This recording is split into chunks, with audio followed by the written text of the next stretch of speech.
சனிக்கிழமை எந்த வித சச்சரவுக்கும் போகாம இருக்கிறது நல்லது. ஏற்கனவே நடந்துகிட்டு இருக்க கோர்ட்டு கேஸ் வழக்குக்கு இப்ப ஒரு ஜாமீன் கிடைக்கிறது. இப்போ நமக்கு நம்ம நமக்கு ஜாமீன் கையெழுத்து போட்டு பிரச்சனையான விஷயங்கள்ல இருந்து கொஞ்சம் சேஞ்ச் ஆகுறதுக்கான அமைப்பெல்லாம் இந்த மாசத்துல தெளிவா காட்டுதுங்க. ஏன்னா அடுத்த ராசிக்கு சுக்கிரன் வரனால கொஞ்சம் குருவும் பாக்குறதுனால ஏற்கனவே இருந்த வண்டி வாகனத்துல இருந்த பிரச்சனைகள் எல்லாம் பழுது நீக்கிறதுக்கான நல்ல அமைப்பு கொடுக்குதுங்க. 4ஆம் அதிபதியும் சுக்கிரன் தான், காரகனும் சுக்கிரன் தான். அவரை குரு பாப்பாரு வந்ததுக்கு அப்புறம் 15ஆம் தேதிக்கு அப்புறம், அதாவது தை 15க்கு அப்புறம் கொஞ்சம் வண்டி வாகனத்துல முன்னேற்றம் ஏற்படுறதுல எந்த மாற்றமும் இல்லை. டிரான்ஸ்போர்ட் தொழில் பண்றவங்களுக்கு கொஞ்சம் ஏற்றமிகு மாசமாவே இருக்கும்.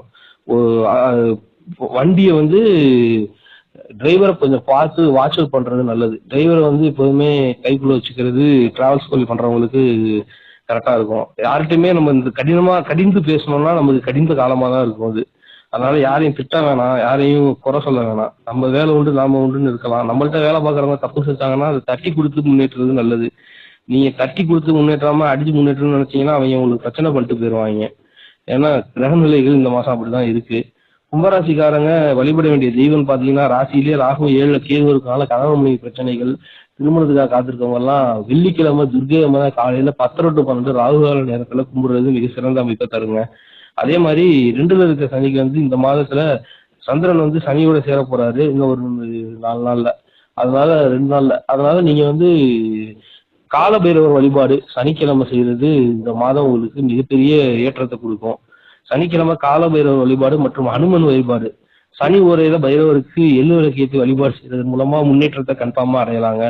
வெளிநாடு செல்ல இருக்கவங்க குலதெய்வ வழிபாடு செய்யறது மூலமா வெளிநாடு செல்றதுக்கான அமைப்பு இது உங்களுக்கு அனுகிரகமா இருக்குங்கிறதுல எந்த மாற்றமும் இல்லை. 9ல இருக்க சுக்கிரன் 12ஆம் இடத்துல இருக்கிறதுனாலையும் குலதெய்வ வழிபாடு 5ஆம் இடத்துல குரு இருக்கிறதுனால குலதெய்வ வழிபாடு மூலமா வெளிநாட்டுல இருக்கவங்க வேலை வாய்ப்புகள்ல தக்க வச்சுக்கிறதுக்கு, வெளிநாட்டுல இருந்தாலுமே வேலை கடினமான உழைப்பு இருக்கும்.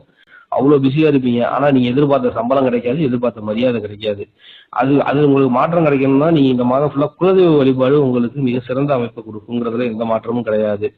விவசாயம் மற்றும் நிலம் சம்பந்தப்பட்ட தொழில் செய்யறவங்க, ரியல் எஸ்டேட் இது பண்றவங்களுக்கு இந்த மாசம் வந்து மிக ஏற்றமிகு மாசமா இருக்கும். கொஞ்சம் 12ல செவ்வாய் உச்சமாகறதுனால இழப்புக்கு அப்புறம் வருமானம் கொடுக்கும். அதாவது நம்ம செலவு பண்ணி அதுல வருமானம் வர மாதிரி 4 பேருக்கு செலவு பண்ணி அது மூலமா வருமானம் வரதுக்கான அமைப்பை கொடுக்குங்கிறதுல எந்த மாற்றமும் இல்லை. வேற குரு பகவான் 11ஆம் இடத்தை பார்த்து வக்கரமாய் பாக்குறதுனால யார் யாருக்கு குரு தசை நடக்குதோ அவங்க எல்லாத்துக்குமே கும்பராசிக்காரங்களுக்கு இந்த மாதம் மிக யோக மாசமா இருக்கும்.